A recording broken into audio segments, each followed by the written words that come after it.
Salam əziz dostlar.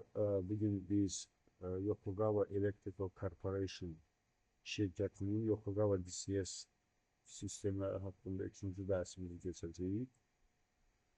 Və dərsimiz Decision Matrix ST16 modulu haqqında olacaq.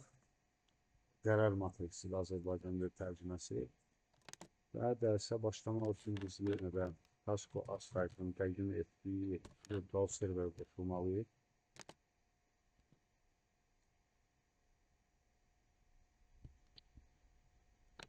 Bugünkü dərsimizdə gördüyünüz skem üzərində işləyəcəyik və skemin məntiqi belədir. Start düyməsi basıldıqda valve A klapanı açılır və su olsun, maya olsun başlayır çənə dolmağa. Switch A-nın siqnalına çatana kimi. Switch A siqnal göndərdikdə isə valve A bağlanmalıdır. İkinci dəfə siz start düyməsini basanda artıq məntiq sizdə yoxlamalıdır ki, switch A əgər siqnal göndərirsə, yəni siqnal true'dursa, valve B açılacaq, switch B siqnal göndərənə kimi. Və başlamaq üçün həmişəki kimi System View-ə daxil olduq. Artıq System View açıldıqda biz birinci dərsdə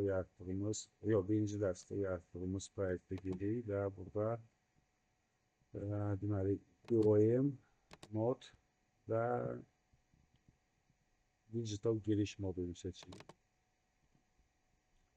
Və bizim düymələr BB 001 start düyməsi, bizim switchimiz switch A və switch B.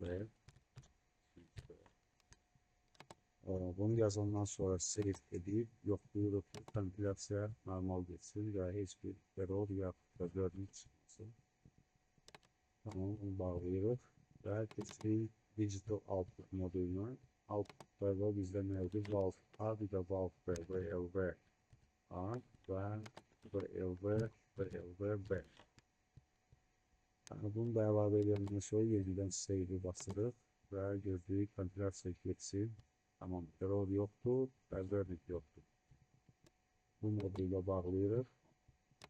Modul bağlayandan sonra gəlir function bloka və yadınızdadırsa ikinci dərsdə biz değer 1-lə işləmişik və burada değer 1-lə işləyəcəyik. Əgər sizdə köhnə dərsdən nəsə qalıbsa, onu silə bilərsiniz. Və bura yenidən process input outputları əlavə edirik. Burada 5 dənə process input output olacaq. Biri deməli düyməyə aid, ikisi switchlərə aid və ikisi valvlara aid. Yol seçirik. PB001 enter. Deməli switch A, switch B, VLV A və VLV B. Bəli, process input outputları əlavə etdikdən sonra biz ST16 matrixin əlavə edirik. Bundan function block, sequence table və ST16'ını seçirik. Düyməsini basırıq. Əlavə etdikdən sonra bunun adını təqimi matrix qoyabilirik. Input. Və sağ düymənin, mouse'un sağ düyməsini basıb, deməli, Edit Details menüsünə girdik. Edit Details menüsü deyəndə pəncərəsi iki hissədən ibarətdir. Biri Condition hissəsidir, o birisi Action hissəsidir. Conditionları dolduraq və mən sizə bunu məntiqi izah edərəm. Bəli, birinci başlayaq bizim baxımdan PB001 .pb, sonra switch A .pb, switch B .pb. Datalarda digital signal olduğundan 10 ton qoya bilərik. 10 10 Comment hissəsinə də start baxdım.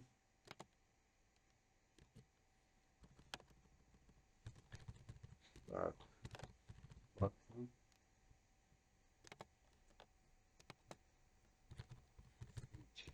A.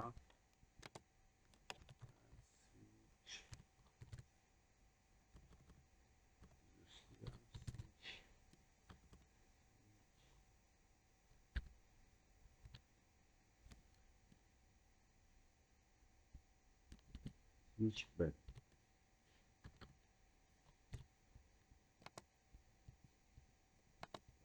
Götürmədi.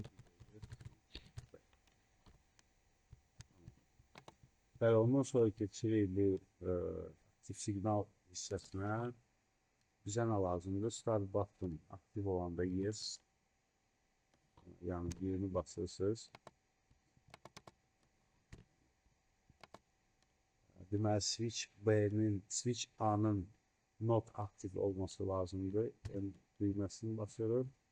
Və action da bizdən nə olmalıdır? Actionları da indi əlavə edəcəyik. Bəli dostlar, pəncərəni biraz özüm üçün düzəltdim, sizlər düzəldin. Action hissəsində deməli biz var. Burada nə olacaq? VLV A nöqtə PV VLV B nöqtə PV siqnallar isə high qoyacaq. High. Və burada kommentlərdə yenə də valve A valve B. Deməli, düymə basıldı, switch B, switch A false siqnalı verir və valve A açılmalıdır. Bəli, burada bir düyməsini basılsın, yəni yes edəcək onu. Yes. Bu nöqtə nə deməkdir? Nöqtə o deməkdir ki, yəni ümumiyyətlə bizim məntiqdə bu heç bir rol oynamır. Yəni listener don't care.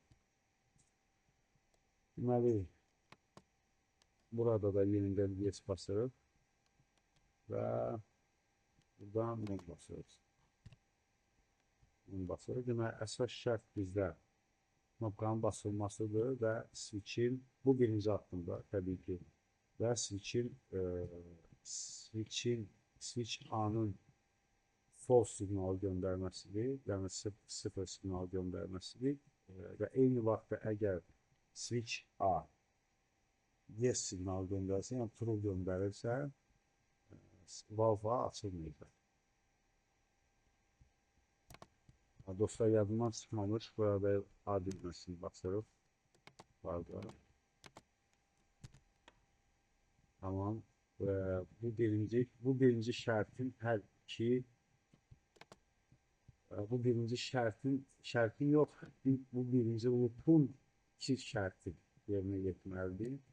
Hər iki şərti buraya yazmışam və keçən ikinci loopa, burada da A-nı basıram.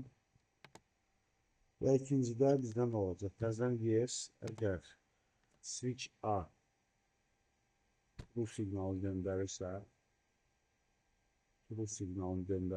bizdə deməli əməliyyat nə olacaq? Bizdə əməliyyatda B valve açılmalıdır. Burada yes-i basırıq və eyni vaxtda bizdə əgər B valve açıldıqsa, B valve yox, B switch əgər siqnal göndərirsə, onu burada yes basırıq və bu telefon bizdə işləməməlidir.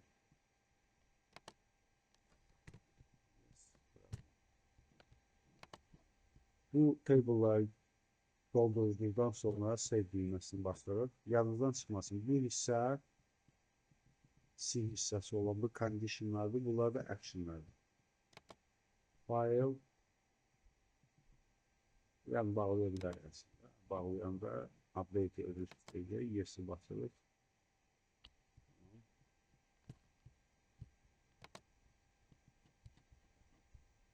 Buradan çıxırıq.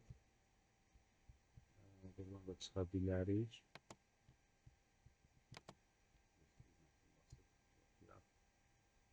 Normal əməliyyat keçir, yoxsa yox. Tamam. Və davam etmək üçün yenə ikinci dərsimizdə elədiyimiz kimi FCS 160-da deməli test function basırıq. Bəli, burada da oku basırıq və gözləyirik ki, simulyasiya run olsun.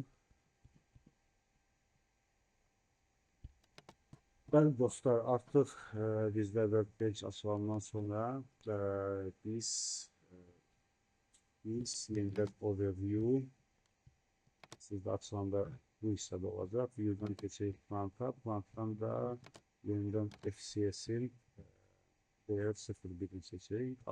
163.01'i seçerik. Ve bizim ilk önce bulduğumuz idarəetmə skemi açılır. Deməli, ilk öncə biz matrixi keçirməliyik avtomat rejimini. Avtomat rejimini keçirmək üçün faceplate'in üstünə fikir verirsiniz, manual. Yəni, manual moddadır. Avtomat rejimini keçirmək üçün bu balaca rondu basırıq. Basdıqdan sonra isə item düyməsini basıb modu seçirik. Modu seçəndən sonra ok düyməsini basıb out yazırıq və enter düyməsini basırıq. Bizdə balaca bir pəncərə açılacaq. Bu pəncərə sizdən region istəyir, nəyə gerək istəyirsiniz, səbəbini istəyir. Bura sadəcə test yazırıq. Test yazıb bu yumru dairəyə oxşayan işarəni basırıq. Tamam. Avtomat rejimə keçdikdən sonra matrix düyməsinə 2 dəfə, matrix işarəsinə 2 dəfə basırıq. Təqdim etdim. Və bizdə ilk öncə qurduğumuz yadınızdadırsa condition və action düyəsi açılıb. Bu da sağa çəkirik ki, baxa görə bizim condition və action iş görəcək, yoxsa yox.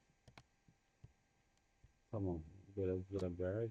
Və bizdə ilk şərt nə idi? Biz deməli start düyməsini basdıqda switch A-da sönmü olmalıdır, yox bırakmıyor. Switch A-da sönmüdür və switch B bizdə sönmüdür. Valvları da yoxlayaq. Valvlar da, valvların demiş işləyətini söndürək. Tamam.